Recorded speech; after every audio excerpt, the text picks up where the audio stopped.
ইসরায়েলের বিরোধী দলীয় নেতা ইয়ার লেপিড ইন্টারভিউ দিচ্ছিল এমন সময় ইরানের মিসাইল হামলা, সব ফেলেই ইসরায়েলের নেতা পালায় বাংকারে।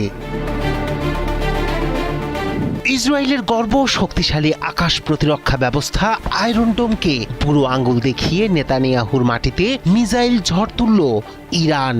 হামলার জবাব ও সর্বোচ্চ নেতা আয়াতুল্লাহ আলী খামেনির হত্যার প্রতিশোধে বিধ্বংসী জবাব দিয়েছে তেহরান।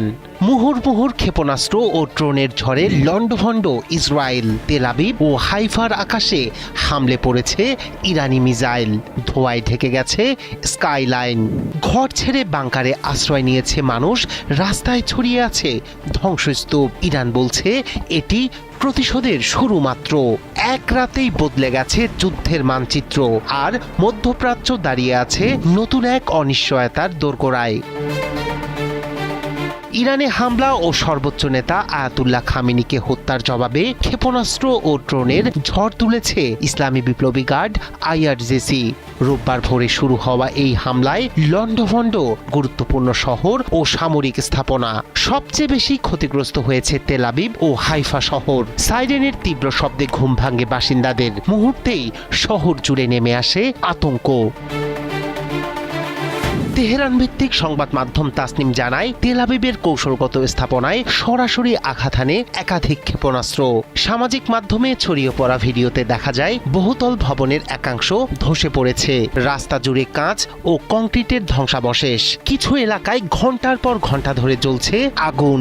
ধ্বংসস্তূপ সরিয়ে আটকে পড়াদের বের করার চেষ্টা চালায় উদ্ধার কর্মীরা। হাইফাতেও বড় ধরনের বিস্ফোরণের খবর মিলেছে।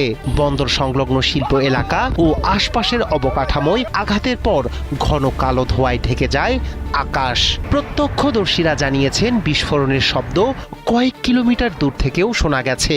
শক্তিশালী আঘাতে বেশ কিছু এলাকায় সাময়িকভাবে বিচ্ছিন্ন হয়ে পড়ে বিদ্যুৎ সরবরাহ।